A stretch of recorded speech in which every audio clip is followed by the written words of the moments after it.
vou apresentar a Débora Chiconato.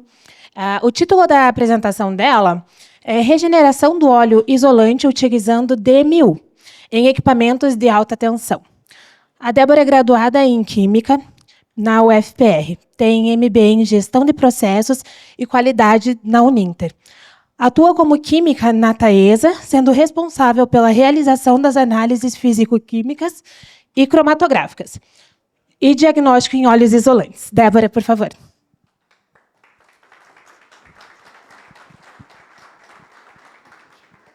Boa tarde a todos e todas. Isso aqui que eu ia perguntar. Obrigada. Então, como comentaram, né, eu vou falar sobre um estudo que a gente realizou na Taesa sobre a regeneração de óleo, utilizando uma máquina intitulada como DMU. Então, primeiramente, para a gente falar sobre o processo de regeneração, a gente teve que ter eu coloquei uma introdução para vocês entenderem o motivo da gente chegar no processo da regeneração. Então, como todo mundo aqui sabe, uma das principais funções do óleo é isolar eletricamente e dissipar o calor. Porém, conforme nós vamos utilizando, esse óleo acaba sendo envelhecido e tendo oxidação. Estou nervosa. Um dos principais parâmetros monitorados para a investigação dos óleos degradados é tensão superficial, fator de perdas dielétricas, índice de neutralização, aparência e cor. O normativo 10576, ele traz como opções para a gente fazer manutenção em equipamentos a substituição desse óleo ou regenerar esse óleo. Na Taesa, nós realizamos um sistema de gestão de equipamentos. A gente utiliza esse painel, que se chama Status de Equipamentos, e nesse painel a gente consegue visualizar se o equipamento está com status anormal, em alerta, quais parâmetros estão fora dos limites de aceitação pela 10576.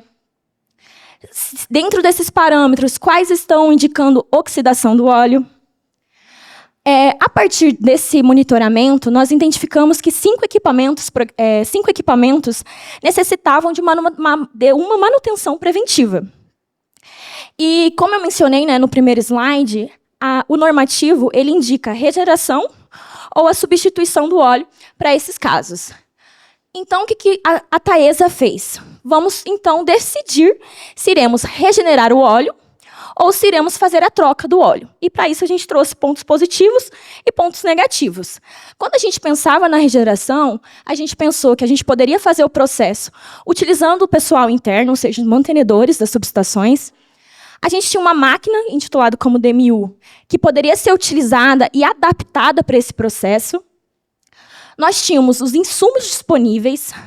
É um processo sustentável, visto que a gente está utilizando o óleo que já estava no equipamento, recuperando os parâmetros dele para a sua reutilização, e uma redução de custo com compra de óleo novo. Quando a gente pensava já em troca de óleo, a gente pensou na geração de resíduos industriais, gerando um impacto ambiental negativo, isso considerando que, para troca de óleo, a gente teria uma quantidade bem maior de geração de resíduo quando comparado para a regeneração. Um custo para descarte e destinação desse resíduo e custo para aquisição do óleo novo para o enchimento total desses equipamentos. Então, conforme a gente conversou, né, a gente definiu realizar a regeneração do óleo.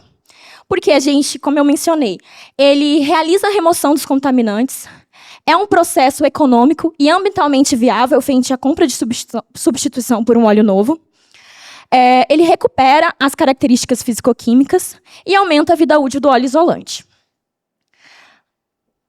Como eu mencionei, a gente tinha uma máquina que poderia ser adaptada. Essa máquina era utilizada na Taesa para um processo de despolarização, que nada mais é do que a retirada do DBDS e a aditivação pelo DBPC. Então, em contato com o fabricante, nós verificamos se era possível utilizar essa máquina, que nós já tínhamos na Taesa, para realizar esse processo de regeneração. E conforme a nossa conversa, eles informaram que a gente conseguiria fazer pequenas adaptações para a realização, então, desse tratamento. Essa máquina, ela opera de forma automática, 24 horas por dia. Ela possui 24 colunas interligadas, 12 para o ramo da despolarização e 12 para o ramo de filtragem. Ela promove um circuito fechado e contínuo de óleo entre a máquina e o equipamento. Então, depois que a gente definiu o processo da regeneração, a gente teve em contato com o fabricante, verificamos que, para a Taesa, o processo da regeneração era mais eficiente e verificamos que poderíamos utilizar essa máquina. Nós fizemos, então, um processo de configuração da máquina, da despolarização, para a utilização da regeneração. Fizemos a conexão da DMU ao equipamento e realizamos os testes da máquina antes da execução do tratamento. Eu trouxe aqui o fluxograma 1, e nesse fluxograma, deixa eu ver aqui onde clica. Aqui, primeiro? Aqui. Então, a gente trouxe o fluxograma. Então, esse aqui é um processo que é realizado para despolarização. Tem o óleo contaminado, né, aqui no equipamento, ele sai, faz o aquecimento, utilizado o ramo da despolarização, resfriamento, filtração, desgaseificação, aditivação e volta para o equipamento. Para a regeneração, então, que a gente teve que fazer uma alteração. Essa alteração foi conversa com o fabricante da máquina. Então, o que a gente fez? A gente utilizou o óleo do equipamento. Ele sai e vai para um aquecimento de 60 a 70 graus. Ele não passa pelo ramo, né, de despolarização, porque não é o intuito do processo. Ele vai direto para a filtração, da filtração, desgaseificação, e continua nesse fluxo até os parâmetros estarem aceitáveis. Os parâmetros estar aceitáveis, a válvula aqui é aberta, é realizada a aditivação e continua com esse fluxo, né, um fluxo contínuo, conforme eu mencionei, e esse óleo entra pelo tanque de expansão para o equipamento novamente. Então, a gente definiu como seria feito o processo. A gente também, para realizar a atividade, precisava ter um cronograma. E nesse cronograma era desligamento dos equipamentos, né, porque o tratamento foi realizado com os equipamentos fora de operação. Quanto tempo a gente ia gastar para realizar esse processo? E, com isso, a gente gerou esse cronograma de trocas diárias. Então, nesse cronograma, ele continha informações das trocas de filtro bag, de terra, as coletas que eram para ser realizadas, e essas coletas eram justamente para verificar se os parâmetros estavam já dentro dos limites de aceitação ou, inclusive, acima. Uma coisa que vale ressaltar, que esse processo, como eu disse para vocês, foi um processo novo para a Taesa. Então, para gerar esse cronograma, nós utilizamos a experiência que nós tínhamos com o processo da despolarização. Então, esse cronograma, ele não foi fixo. A gente fez alterações conforme as nossas necessidades, conforme a gente foi analisando os resultados que a gente estava obtendo com o tratamento. A Taesa gosta muito de Power BI. Então, todas as nossas informações, a gente gera um painel para melhor visualização dos nossos resultados, né, dos nossos dados. Então, nesse painel, continha as informações do relatório diário, continha o monitoramento dos parâmetros da máquina que os mantenedores passavam para o laboratório. E não só isso. A gente teve 3 áreas envolvidas para esse processo. O laboratório, que estou sendo representada aqui, os engenheiros de equipamentos e os mantenedores. Então, para a gente conseguir conversar e realizar o processo seguindo um cumprimento do cronograma, a gente criou um grupo no Teams, justamente para todas as informações fossem passadas para todo mundo e todo mundo conseguisse entender e compreender como estava o andamento do processo. Finalizamos, então, o processo da regeneração e eu trouxe para vocês os resultados antes da regeneração e no final da regeneração. Os que estão em vermelho são justamente os parâmetros que estavam fora ou próximos ao limite de aceitação, segundo a 10576. Em relação ao equipamento A, a gente pode ver, por exemplo, que a água estava em 18, ela foi para 7 ppm, a tensão estava em 23, ela foi para 49, a rigidez estava em 64, ela foi para 100, índice de neutralização estava em 0,09, foi para 0,03, o fator de potência, que estava em 5,5, foi para 0,08. Então, a gente conseguiu atingir os resultados esperados. Aí você pode até perguntar, Débora, mas o normativo pede que o mínimo é 40, né? Então, vocês, quando chegou em 40, vocês pararam o processo? Não. A gente continuou, fizemos mais análises para a gente tentar verificar até onde esse óleo podia chegar na sua melhor qualidade. Por isso que a gente tem resultados de 49, 42, 48. Aqui, por exemplo, para a tensão interfacial. Porém, depois que a gente realizou o processo, a gente precisava liberar o equipamento para energização, certo? Quando a gente liberou o equipamento para energização, nós criamos, então, um monitoramento. Nós colocamos as análises que eram padrão, né, de 24, 72 horas, 30 dias, colocamos de 2 meses, 3 meses após a energização. Quando nós fizemos isso, o que aconteceu? Olha lá o equipamento A. Ele estava em 7 ppm no final da regeneração. Depois de 3 meses, ele estava em 17. E a rigidez dielétrica, consequentemente, que estava em 6, ela foi para 52. Todos os equipamentos que continha água antes do processo da regeneração, ou seja, antes do tratamento, eles tiveram uma tendência de retornar aos parâmetros iniciais do óleo isolante antes do tratamento. Aí eu trouxe aqui para vocês um gráfico, mais ou menos, de algumas das análises que a gente fez de teor de umidade. Não trouxe todos porque a gente fez bastante esse monitoramento, para vocês visualizarem antes da regeneração, no final da regeneração, e aqui depois da liberação da energização. Então, o que aconteceu? Aqueles equipamentos, como eu mencionei, que estavam com teor de umidade elevado antes da regeneração, no final do processo, a gente teve aqui um resultado que a gente esperava, porém, a gente teve uma tendência, após a liberação, com um aumento de água. E a gente só viu essa diferença de comportamento em água e rigidez. Os outros parâmetros eles continuavam estáveis. Então, o que iniciamos? Uma investigação para entender e compreender aquele motivo.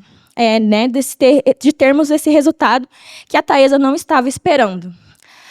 Entrando em contato com várias pessoas, inclusive com o próprio fabricante da máquina, a gente acredita que, como o processo foi feito com o equipamento fora de operação, ou seja, ele estava com temperaturas internas baixas. Quando o equipamento está com uma temperatura baixa, o aumento de umidade no papel aumenta. Então, a água que estava no óleo, ela migrou para o papel. É um pouco confuso, gente. E aí, quando a gente liberou o equipamento para energização, ou seja, a temperatura interna do equipamento aumentou, a água que estava no papel, na celulose dos enrolamentos dos equipamentos, ela migrou novamente para o óleo. Então, isso é que nós acreditamos, né, pelo motivo dos nossos resultados. Uma possível solução, então, para esse problema que nós tivemos. Apesar da regeneração, nós considerarmos um processo que melhora significativamente os parâmetros físico-químicos do óleo mineral, existe um retorno de umidade nos óleos regenerados após a energização. Então, o que nós sugerimos? Um procedimento adicional de secagem com aplicação do sistema de alto vácuo para garantir a remoção completa de umidade. Todo mundo aqui, em sua grande maioria, eu acredito que sabe que para você tirar o equipamento de operação demora um tempo, tem todo aquele processo que tem que ser feito, né, para não pagar PV. Então, ontem foi realizado o primeiro processo de secagem de um desses equipamentos. Então, talvez, posteriormente, em alguma outra apresentação, a gente pode trazer os dados para verificar se a nossa teoria realmente está dentro do que a gente está esperando, né, que os nossos resultados estejam dentro da nossa teoria. Então, qual que é a nossa conclusão com esse estudo, né? Que a regeneração é uma prática recomendada para manter a eficiência e a longevidade dos equipamentos elétricos de alta tensão, que a regeneração do óleo, combinada com técnicas de secagem complementares, aponta uma tendência de melhora na manutenção dos ativos e que pode contribuir para uma maior disponibilidade e confiabilidade dos equipamentos. Agradeço a todo mundo que está presente, a Isoman pela oportunidade e o pessoal que trabalha comigo. Muito obrigada.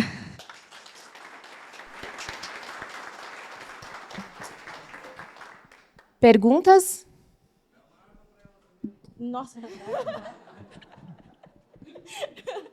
Falei rápido, né? Desculpa. Débora, parabéns pela apresentação. Uma pergunta em relação à máquina. Essa máquina é aquela que usa tecnologia de recuperação da argila, do polímero ou não? Não. Porque eu vi que vocês estavam trocando lá o filtro. Então, É utilizado uma terra fuller. isso, mas sem recuperação dela. Sem recuperação. A gente trocava ela de forma contínua. Tá. Assim, a pergunta é por causa de um dos fatores que você levou em consideração na avaliação de escolha do método, foi justamente a geração de resíduo, né? Isso. E a gente tem as tecnologias de máquinas com a recuperação da argila e que aí você não tem a geração de resíduo, só isso. Legal, depois a gente conversa então. Obrigada. Ok.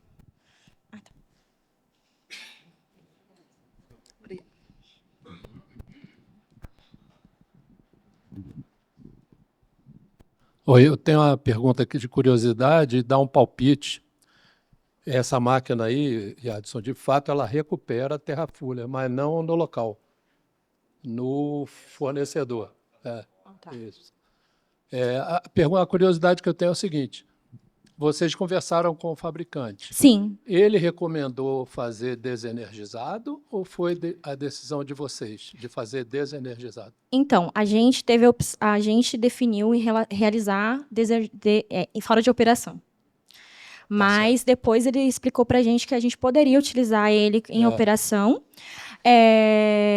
Mas por prática da Taesa, nós optamos por realizar fora de operação. Entendi. A curiosidade é porque essa máquina ela foi feita para funcionar energizado. Sim. Só por isso. Então, a Taesa que preferiu. Isso. Foi os engenheiros de equipamentos, em contato com o fabricante, eles tiveram essa estratégia e fizeram essa definição. Ok, obrigado. De nada.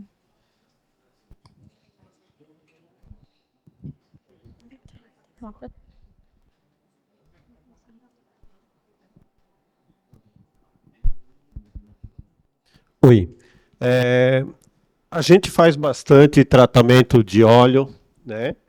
E com a termovácuo, a gente já estava observando isso, que quando vai fazer a primeira vez o tratamento, a umidade sai do papel e vai para o óleo. Uhum.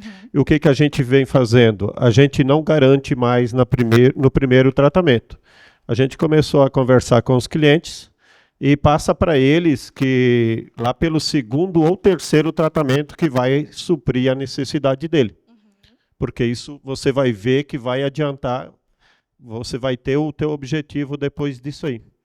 Legal. Então, é legal saber que outras pessoas também tiveram essa experiência, porque para a gente imaginou que quando a gente fizesse o processo da regeneração, os parâmetros estariam dentro do normativo, né? Acima do que o normativo solicita.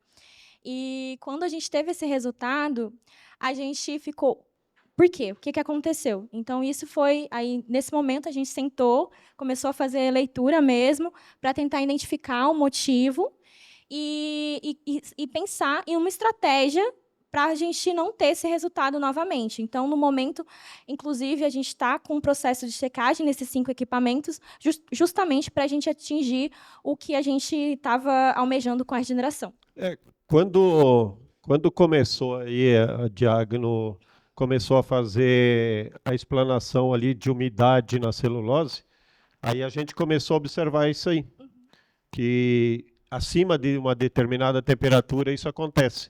É claro que a maioria do que a gente trata são trafos pequenos, 750 kVA, 500, 300, mas isso acontece bastante.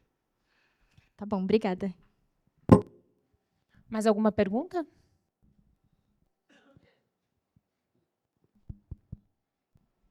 Oi. Acho que é mais compartilhar um pouco, né, do conhecimento. A gente observa isso da questão do tratamento termovácuo. Por mais que se aplique temperatura também, 2, 3 tombos, 4 tombos na máquina, a gente reduz bastante.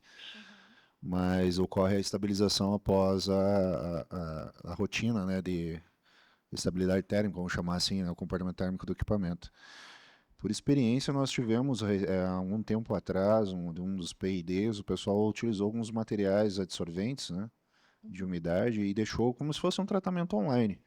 Uma membrana seria? Não, Não? não, nada disso. E o pessoal, na época, foi que a gente conseguiu os melhores resultados, né? Ou seja, né, recentemente tive um fabricante também de máquinas termovácuos pequenas, pequeno volume, algo aí de 200 litros hora, 100 litros hora, 150 litros horas, que você conecta no transformador e deixa ele 7 dias, 15 dias, 20 dias, 30 dias operando.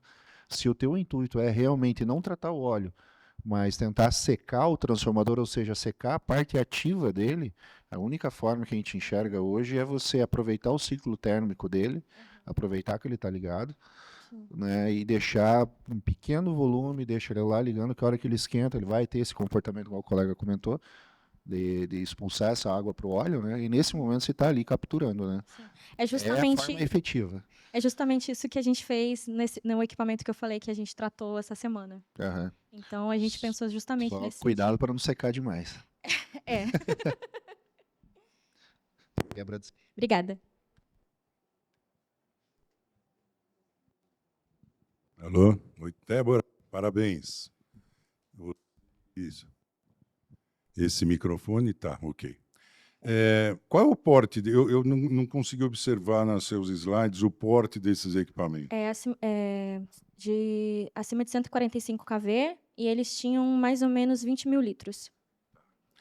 Então, a primeira pergunta já não vou fazer, se tinha ou não tanque de expansão. A segunda pergunta, algum sistema de prevenção da integridade do óleo, isto é, membrana, bolsa, sistema externo, nitrogênio, alguma coisa assim relativa à preservação? Você se refere a uma manutenção preventiva antes do Não, processo da regeneração? algum equipamento que não permita, ou acessório, que não permita a entrada externa de oxigênio e de umidade. Olha, eu vou Já ficar... ouviu falar de... Você sabe o que é a bolsa dentro Sim, do sim. tanque. As membranas, que é aqueles tanques bipartidos. Aqueles equipamentos de silica gel que se regeneram. E outros dispositivos, outros equipamentos, como é o caso, inclusive, da Urcraft, que é o meu dia a dia, é isso daí, né? Porque, além de tudo isso que vocês estão vendo, se vocês não segurarem a água que vem de fora, ele vai voltar à situação normal dele, que é a que a gente chama de saturação natural dos gases, etc., dentro de um equipamento. Foi feita uma Muito rapidamente. Foi feita uma manutenção preventiva antes do processo da regeneração, mas eu não vou saber te dizer qual processo que eles seguiram. Aí seria mesmo com a equipe de campo, mas eu me recordo deles colocarem uma membrana. Tudo bem. Obrigado. De nada. Obrigada, gente.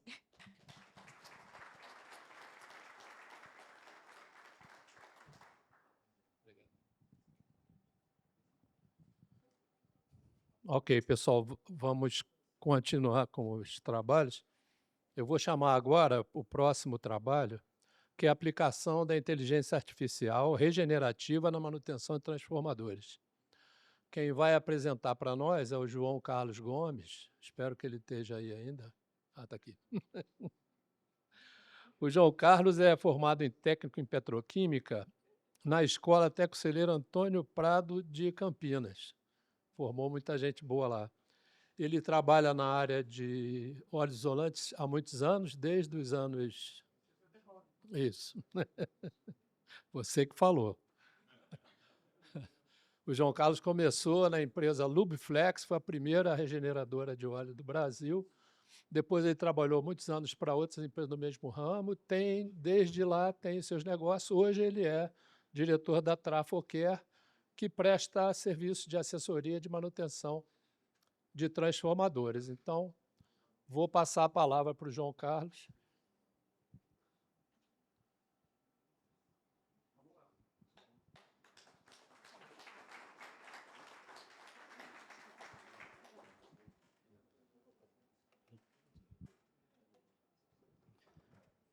Valeu, Paulo. Obrigado. Primeiro, queria agradecer a Vegor, na figura do Paulo e da equipe toda, pela oportunidade, né?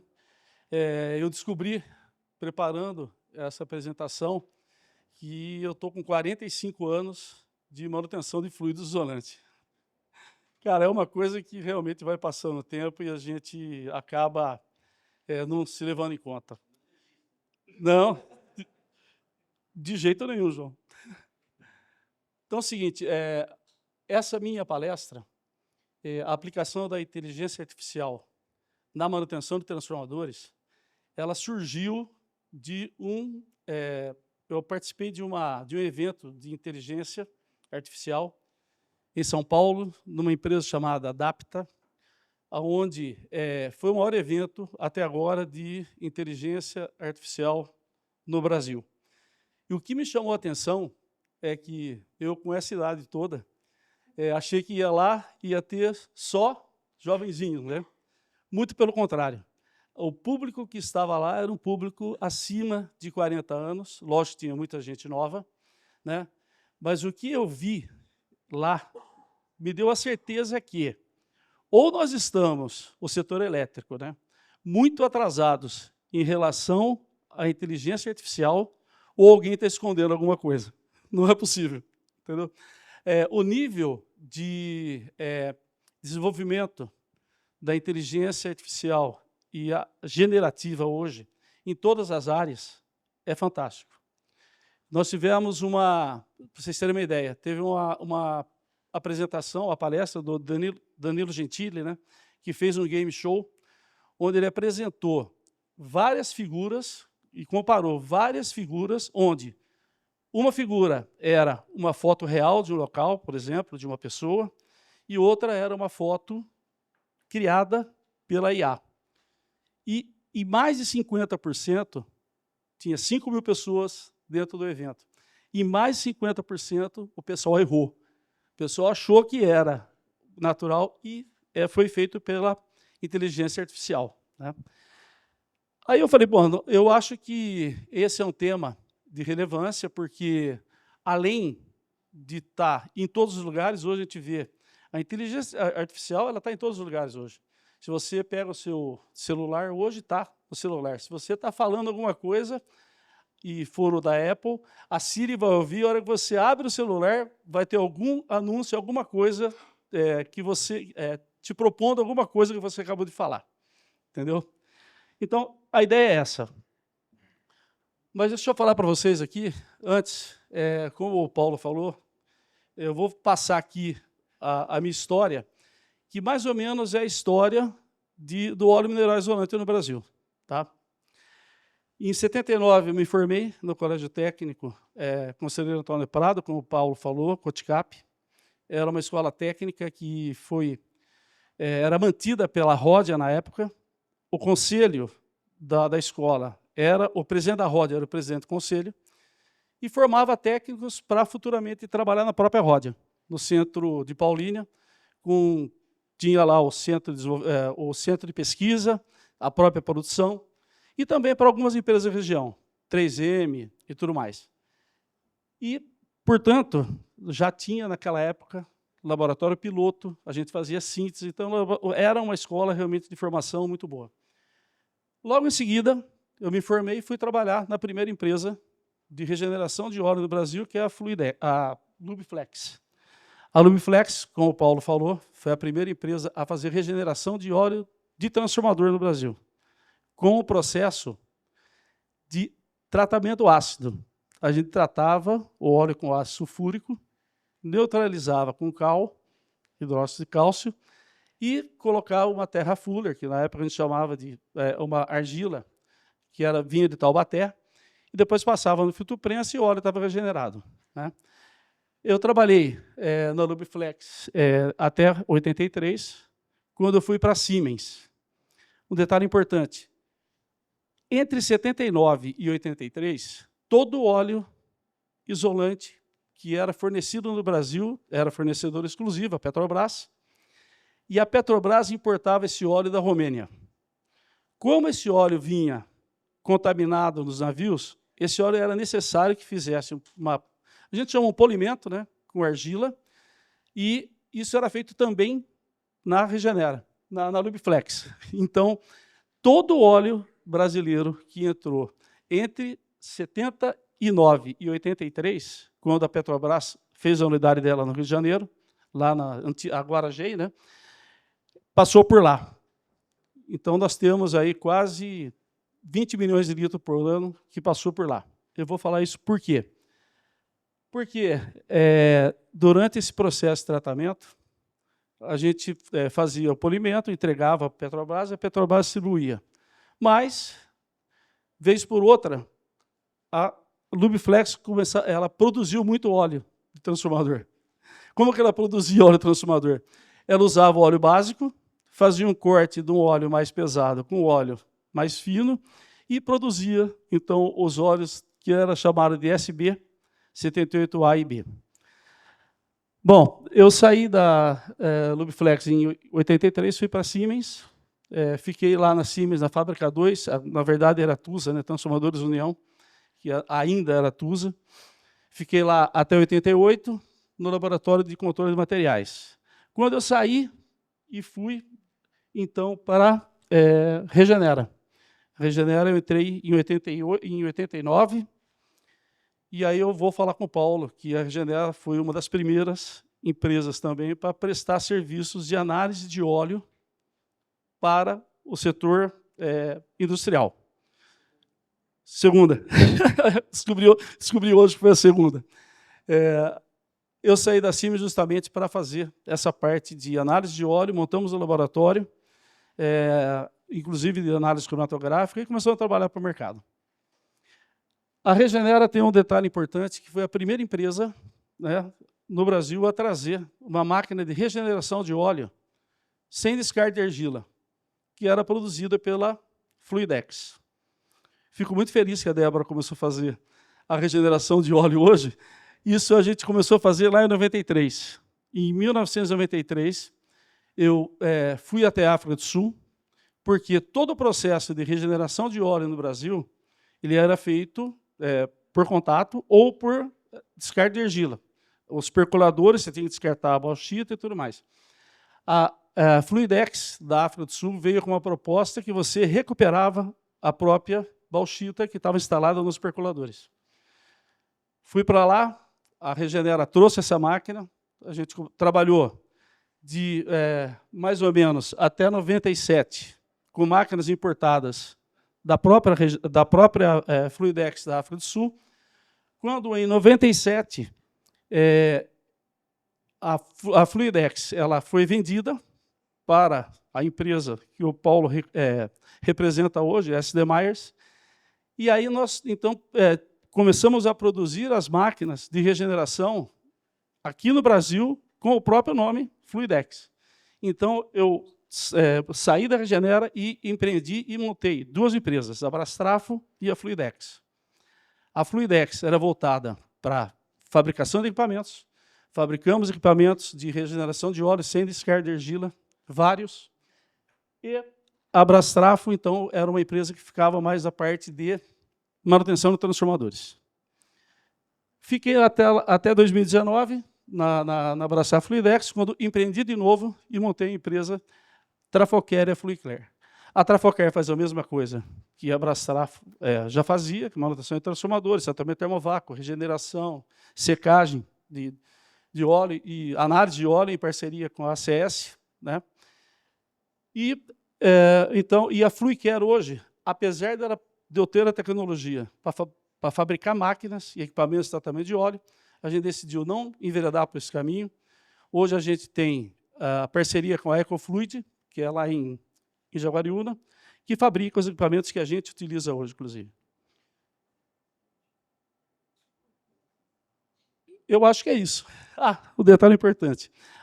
Na Fluidex, a gente já foi a primeira empresa também a produzir uma máquina de descontaminação de óleo com PCB, utilizando o sódio metálico como o reativo. Essa máquina ela foi produzida, está hoje na Tecori, fazendo o processo lá na Tecori, por questões de licenciamento. Beleza?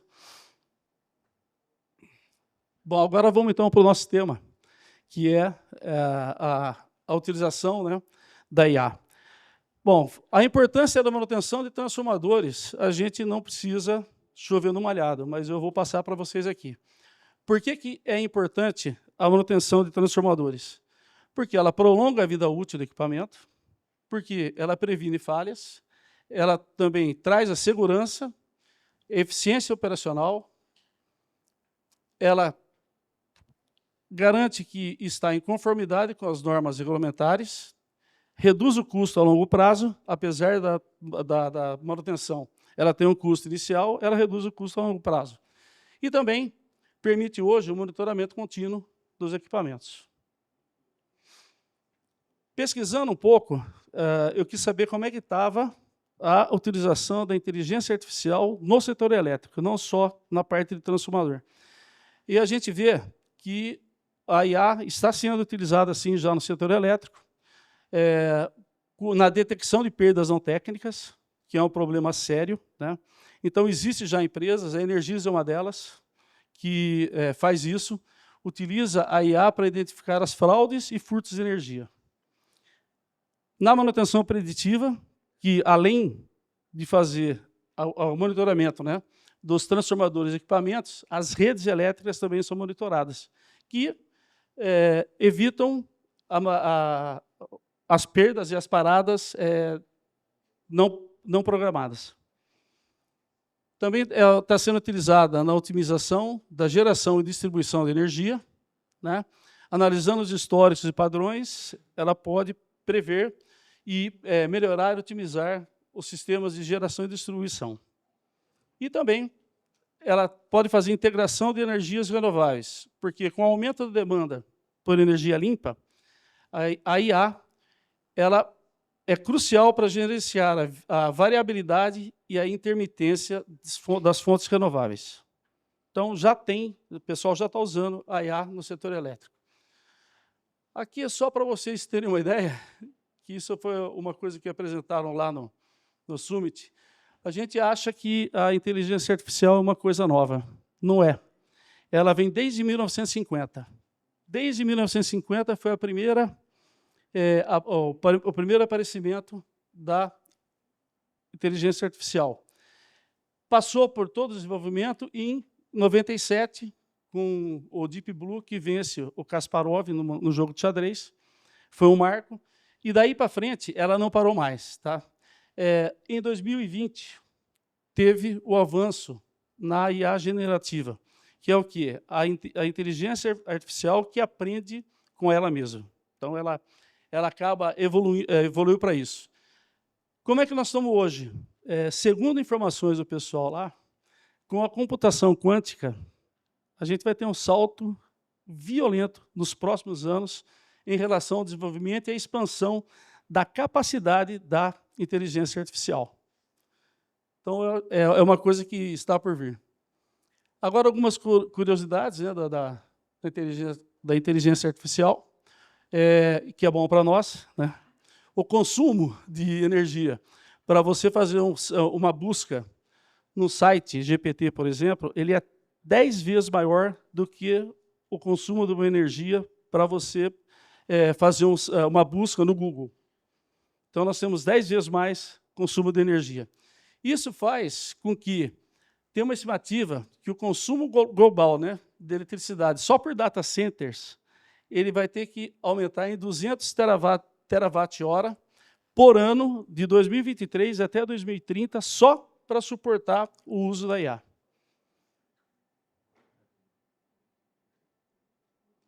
Aqui só uma ilustração, né, da evolução da indústria no mundo todo. Nós vemos que a indústria 1.0, ela começou em 1784, Para chegar na indústria 2.0, ela demorou quase 100 anos. Foi lá para 1870. Para chegar na 3.0, demorou quase mais 100 anos, 1969. E agora, hoje, na indústria 4.0, a gente está falando aí de menos de 50 anos, e daqui para frente, a evolução da indústria vai ser muito mais rápida e muito mais produtiva. Tem um estudo que diz que é o seguinte, que a inteligência artificial está avançando tão rápido que o nosso problema futuro vai ser, nós não vamos ter capacidade de produzir as máquinas e os robôs que a inteligência artificial vai ser capaz de nos proporcionar. Então, o problema não vai ser mais, vai ser a capacidade produtiva de robô. Entendeu? E outra coisa importante, o pessoal fala o seguinte, se tem alguma coisa que nós humanos conseguimos fazer, hoje, a inteligência artificial, ela já faz, se não perfeito, quase que perfeito. Daqui a pouco vai ser perfeito. Então, isso não tem limite. Nós realmente vamos ter um sistema ou uma máquina fazendo o que a gente faz melhor e mais produtiva. Tá? Bom, aí a definição do que é inteligência artificial é uma coisa que varia, né?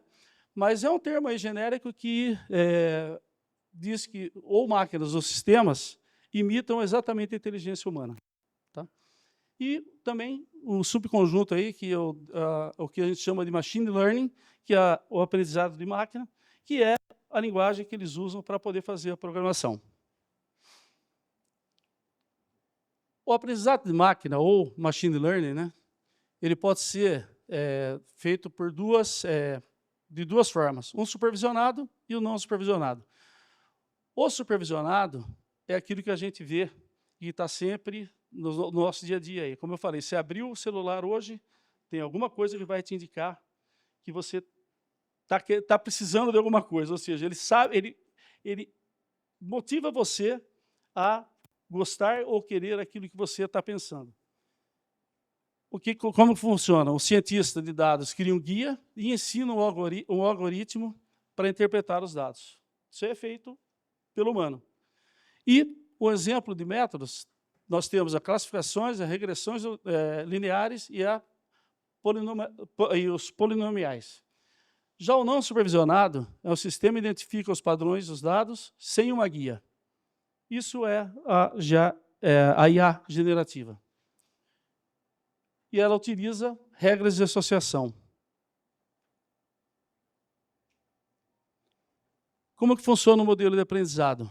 Você tem um banco de dados, você organiza o banco de dados segundo uma característica que você quer, você tem um diagnóstico, aí você separa uma parte vai para teste e a outra parte continua com o aprendizado. O resultado do teste, mais o conjunto de dados que você tem de aprendizado, vai dar um modelo de machine learning. Eu trouxe aqui um exemplo de utilização de inteligência artificial na análise de gases dissolvidos. Foi cedido gentilmente para mim pelo André, da ACS. Não está aqui, mas me cedeu a apresentação dele, onde ele fez uma primeira versão da inteligência artificial para usar no diagnóstico da análise cromatográfica. Ele utilizou a base de dados de 30 mil ensaios, né? Ele comparou os resultados das amostras com aquilo que foi aprendido pelos especialistas, né, pelo diagnóstico, e ele recomenda um diagnóstico e apresenta a probabilidade de classificação dos equipamentos em normal, atenção ou crítico. Esse modelo está em avaliação e, após a implementação, ele acertou 97% dos casos que foi analisado. Como que ele utilizou isso? Ele usou, na primeira versão, os dados dos gases, a relação CO2, o total de gases combustíveis e o tipo de equipamento. Deu um diagnóstico do estado do equipamento e gerou um modelo supervisionado de diagnóstico. Com isso, ele tem o gestor de equipamento, ele tem no sistema da CS Laboio, ele tem um painel onde, além de ter todas as informações de laudo e tudo mais, os dados de placa do transformador, ele tem uma consulta disponível, né, no painel do que a inteligência artificial diz para esse mesmo transformador. O que acontece? A inteligência artificial faz a recomendação e apresenta as probabilidades, e no próprio painel, o gestor de equipamento tem toda a informação, né, dos diagnósticos por todos os critérios que a gente conhece. Rogers, Donenburg, Gachave, tem todos esses diagnósticos também para ser avaliado junto no painel do equipamento. Agora ele passou para uma versão 2, onde ele está testando e ele está considerando a taxa de crescimento dos gases em ppm por dia e não mais aquilo que ele tinha feito com a relação do CO2 e tudo mais. Ele, qual que é a intenção dele? É comparar as duas versões e apresentar o resultado mais assertivo. Tá? E ele está também avaliando a aderência do novo modelo com os diagnósticos dos especialistas. Isso já está disponível, não para o mercado, mas internamente ele já está fazendo isso. E o que acontece? Ele tem a mesma coisa. Ele tem o diagnóstico pelos dois modelos e os dois modelos estão disponíveis no painel do sistema dele. Da mesma forma, a IA generativa dá um diagnóstico, né? Ele sugere um diagnóstico e ele pode ser comparado com os outros critérios de diagnóstico aí.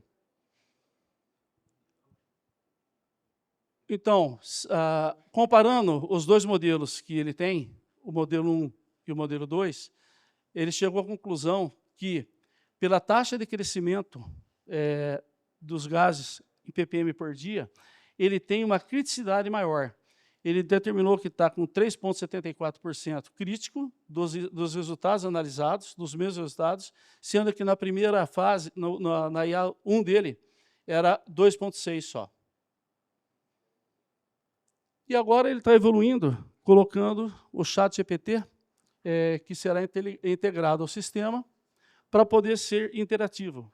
Ele me disse o seguinte, que a interface vai identificar o problema com equipamentos e apresenta o problema para o usuário em linguagem natural. O usuário ele vai poder interagir e questionar alguma coisa para o sistema que ele queira saber, além daquilo que foi falado. A interface recebe, vai para o ChatGPT e responde a solicitação. E isso, o ChatGPT vai responder em linguagem natural também. Entendeu? Então, essa é a segunda parte e a última parte da versão 2 dele. Bom, procurando principalmente na internet, eu queria saber sobre se tem alguma regulamentação da utilização da inteligência artificial no Brasil e principalmente no setor elétrico. Eu descobri que tem um projeto no Senado, o 2338, que foi apresentado em 2023, que visa estabelecer, né, as diretrizes para o desenvolvimento da IA, não só no setor elétrico, mas no país inteiro. E os pontos principais desse projeto, ele é a transparência, a responsabilidade, a segurança, a prevenção do viés do algoritmo e a proteção de dados.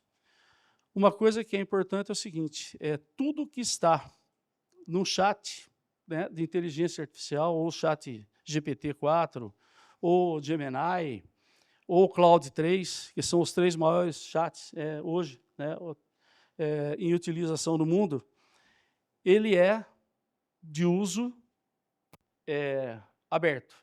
Então, se você tem alguma coisa que você tem que não tem que ser guardado, segredo, alguma coisa, não coloca no ChatGPT, que o ChatGPT ele vai lá, ele vai buscar e vai trazer pela consulta aquilo que tiver no banco de dados deles.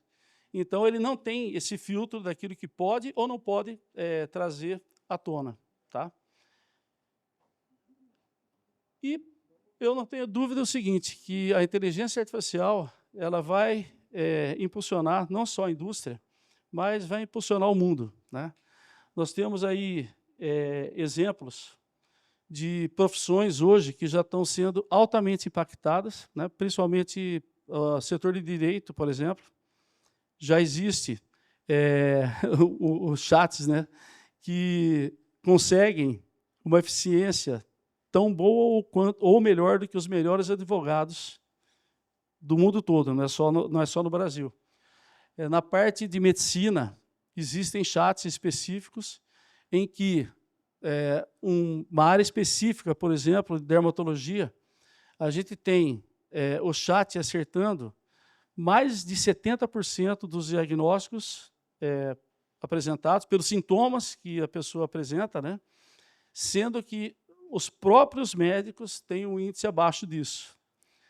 Então, assim, eu acho que é irreversível isso. A gente não, o que a gente quer dizer é o seguinte, eu não sei quando que a gente vai ter isso disseminado no nosso setor, mas uma coisa é certa, que isso vai acontecer, vai.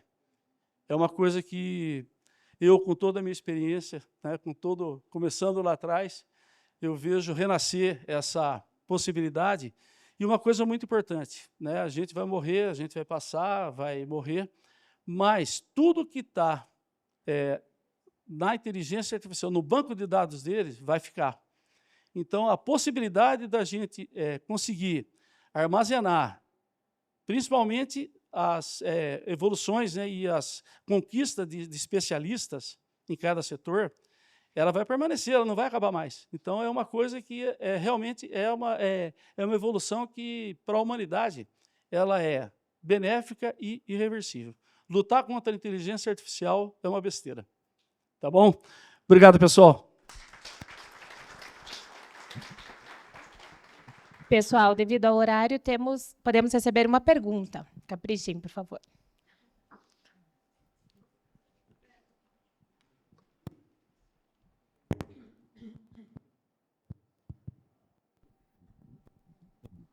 Boa tarde, fui mais rápido que vocês.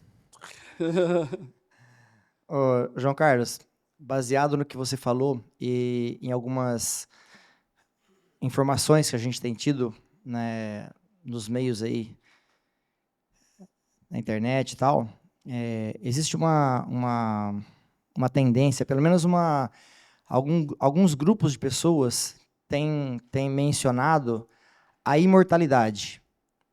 Então, é possível, já falaram do Elon Musk ou de outras pessoas aí que podem se tornar imortais. O cérebro dele pode se tornar imortal porque poderá haver uma cópia tão fiel dos níveis de pensamento, dos níveis de raciocínio da pessoa, que aquilo que ela, mesmo depois que ela morrer, aquilo pode continuar e pode virar um ciclo muito mais rápido ainda. O que você pode nos dizer a respeito disso? Não, com certeza.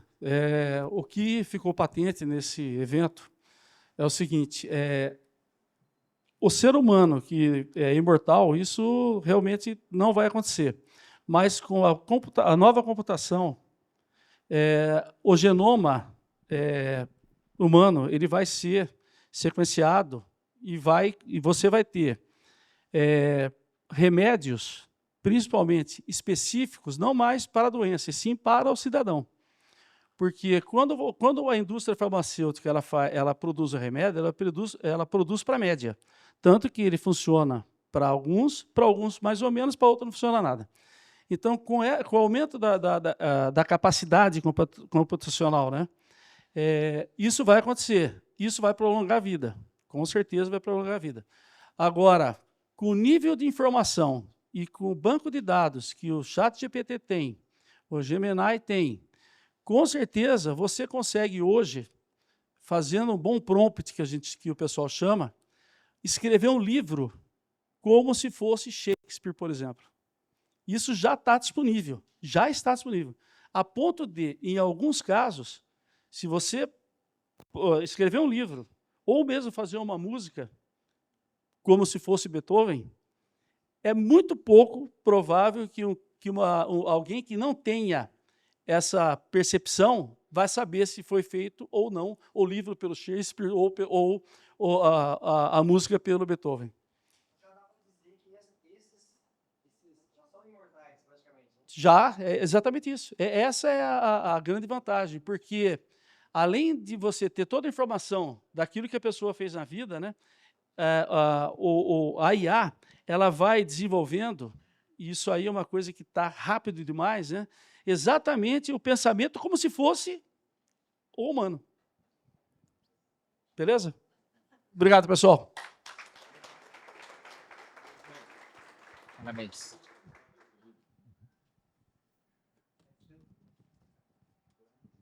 Pessoal, dando andamento aqui, fazer mais uma merchan, agradecer mais uma vez a Warcraft, Starved, Conlíder, WPA e NEPEM pelo patrocínio, tá? Agradecemos muito. Pessoal, a próxima palestra, peraí que enroscou a folha aqui. Vamos lá. O título é Meu transformador está com defeito ou envelhecendo? É a Helena, nossa diretora, graduada em licenciatura e bacharelado em Química pela UFPR, mestre em Química pela UFSC, doutora em Química pela Unicamp, era para mim saber isso de cor, mas não decorei ainda. É diretora da Unidade de Pesquisa e Inovação da VEGOR, é muita coisa, da VEGOR, coordenou e participou mais de 65 projetos de pesquisa e desenvolvimento, é inventora de 11 pedidos de patente registrado pela INPI, tem 123 trabalhos apresentados em eventos nacionais e internacionais, participa e coordena grupos de trabalho técnicos nacionais e internacionais, como COBEI, ABNT, SIGRE e IEC. Helena? É muita coisa. Obrigada. Boa tarde a todos, né? Então, é uma satisfação estar aqui, né, conversando com vocês sobre esse tema. Mas antes disso, eu queria comentar que eu sou da sessão de hoje, eu sou a 5ª mulher que está apresentando. Então, fico muito feliz que nós tivemos hoje 6 palestrantes masculinos e tivemos 5 palestrantes femininas. Então, as meninas novas que estão começando a carreira, não desistam, continuem, que é um trabalho muito gratificante que a gente está fazendo, tá? Então, parabéns. Então, eu coloquei esse tema, a gente já falou muito hoje, né, sobre falha, sobre manutenção, sobre a importância dos equipamentos, dos transformadores, e a primeira coisa que eu vou colocar aqui é a diferenciação. Então, quando eu falo em falha, o que vem a ser uma falha e o que é um envelhecimento. Então, a falha, eu estou considerando nessa apresentação um acontecimento inesperado que causa a parada total do equipamento. Tá? E o envelhecimento, um processo gradual que diminui o desempenho do equipamento ao longo do tempo. Então, é como nós mesmo, né? A gente nasce, no dia que você nasce, você já está envelhecendo, né? E o transformador, os equipamentos elétricos, da mesma forma. Né? E na hora que eles são colocados em operação, ele já está começando o processo de envelhecimento normal dele. Tá? Quais são as causas de envelhecimento? Nós também já comentamos algumas coisas. Temperatura, né? Presença de umidade e oxigênio, degradação dos materiais de isolamento, descargas parciais, sobrecargas elétricas, e aí afora, né? Então, nós também, quanto mais a gente vai para o sol, mais a gente envelhece, então tem que usar protetor solar, mas isso não impede que a gente deixe de envelhecer. Então, isso acontece também com os equipamentos. Quais são os sinais de envelhecimento, além, né, da formação de gases dissolvidos, que a gente já ouviu falar muito, que eles são formados tanto em falhas quanto em envelhecimentos, né, naturais? É a redução da resistência mecânica do papel, a diminuição da eficiência térmica, alterações nos testes de isolamento, indicadores químicos no óleo e assim por diante. Então, a mesma coisa que acontece conosco, a gente também percebe nos equipamentos. Então, até já comentei com o pessoal, aqui, na verdade, nós somos médicos, mas médicos de máquinas, né? Então, tem os médicos de pessoas, a gente pode criar um CRM lá para nós, né, para as máquinas e equipamentos, que é o que a gente faz. Quais são as causas de falhas? Perdão. As causas de falhas de transformadores. Eu tenho uma lista enorme de causas de falhas, quando o transformador realmente para de funcionar e não tem mais função, a não ser ir para uma reforma, né, em fábrica ou no próprio local de instalação. Então, tem sobretensões, sobrecarga, falha de isolação, contaminação, problemas mecânicos, conexões, até o próprio envelhecimento natural também pode gerar uma falha, a manutenção inadequada e etc. Quais são os sinais de envelhecimento, os sinais de falhas que a gente pode observar? São os ruídos anormais ou as vibrações, a perda repetida da eficiência e, então, a atuação, o acionamento dos alarmes. Bom, eu trouxe aqui, a partir de agora, eu vou mostrar uma série de dados de uma brochura do SIGRE que foi publicada terça-feira dessa semana. Então, vocês são os primeiros, né, que a gente está apresentando esses resultados ao vivo para vocês. E esse trabalho ele foi apresentado no SIGRE, no evento da Bienal do SIGRE em Paris, há 3 semanas atrás, pelo coordenador que escreveu, que coordenou, né, esse grupo de trabalho. Então, os resultados que eu estou apresentando aqui são dessa brochura, que eu achei muito interessante, porque é uma coisa bem atualizada para vocês terem ideia.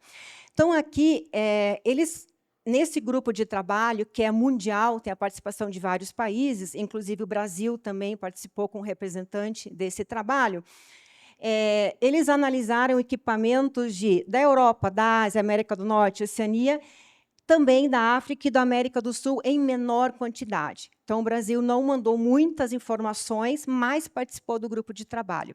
E aqui a gente tem o número de transformadores que eles analisaram em função da idade. Então, a gente tem uma idade média de toda a população investigada de 25,4 anos, é a idade média de todos os transformadores que estão em operação nesses países.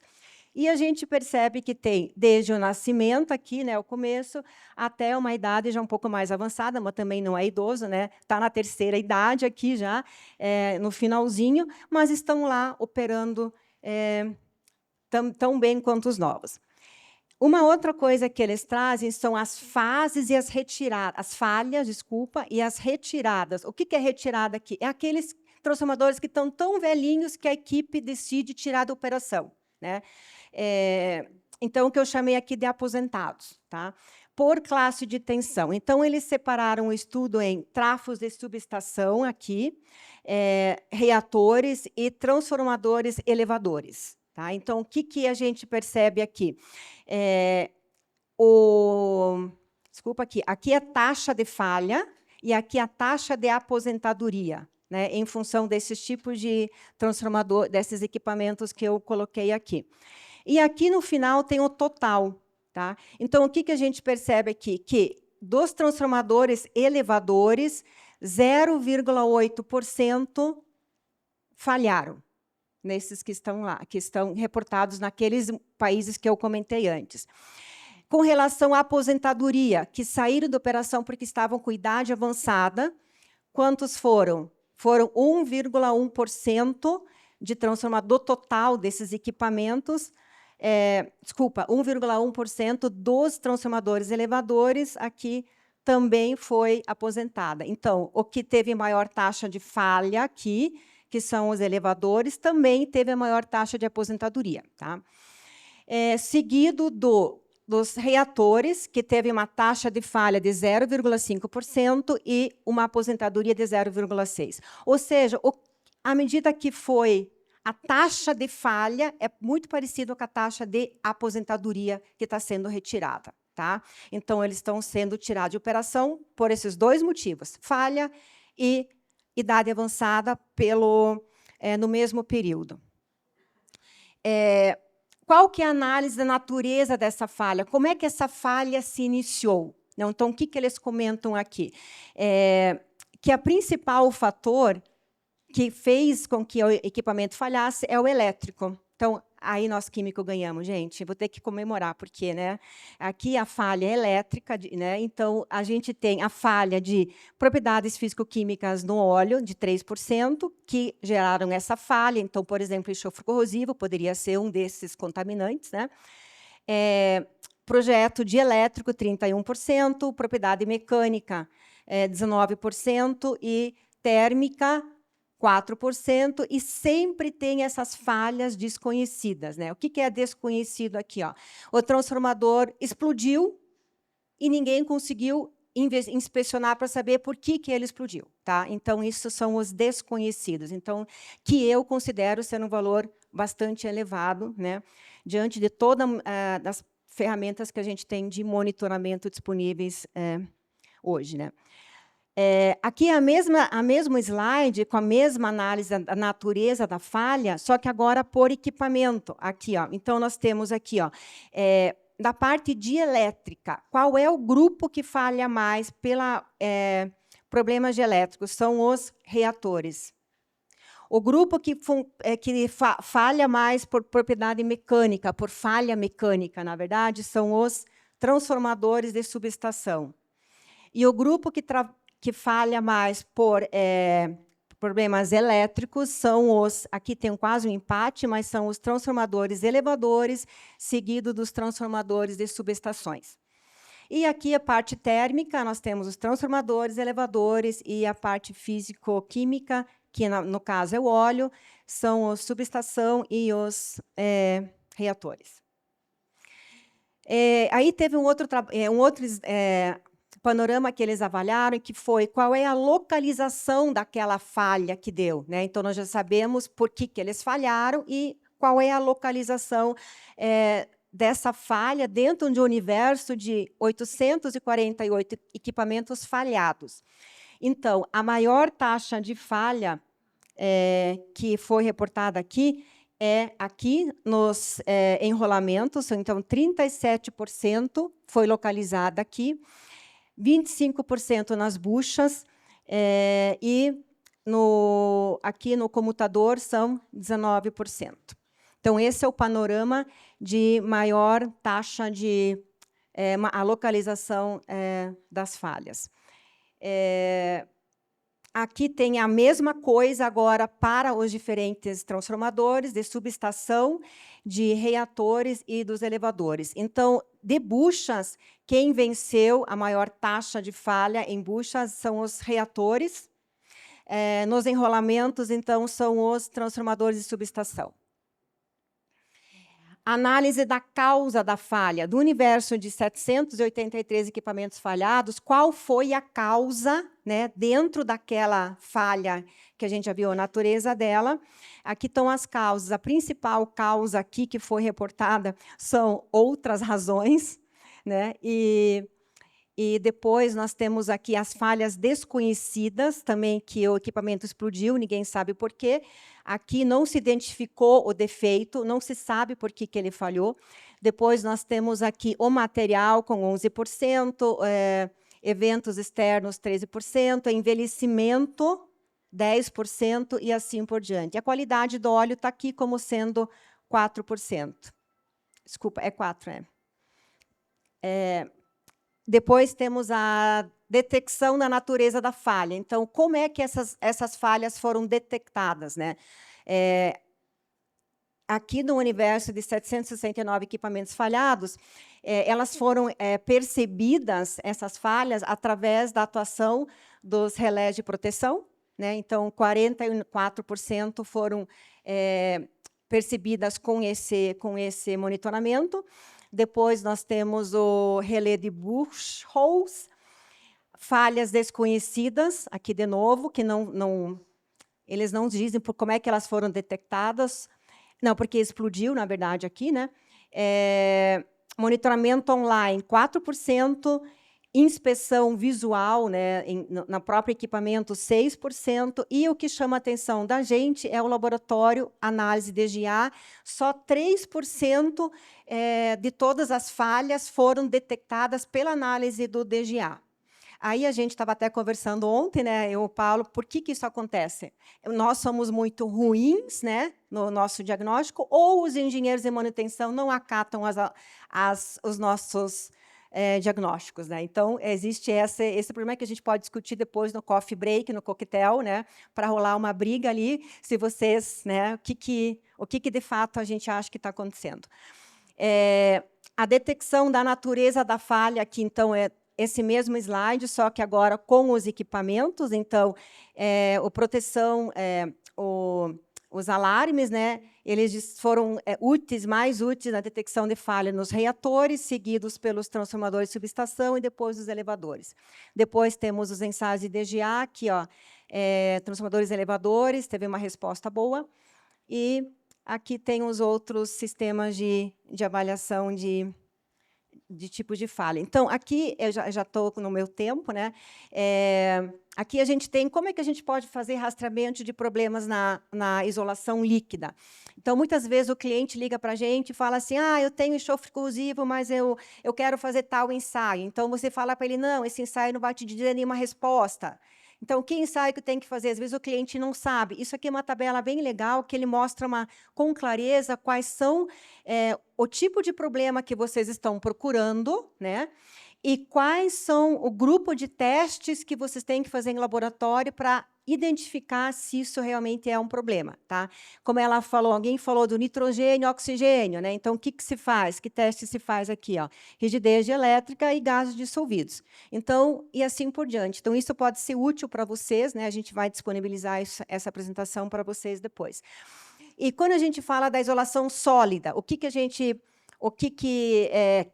a gente pode colocar para vocês? Aquilo que nossa apresentação anterior, o João Carlos comentou, é a questão da inteligência artificial para determinar a saúde do transformador. Tá, acho que essa fórmula de expectativa de vida do transformador todo mundo conhece, né?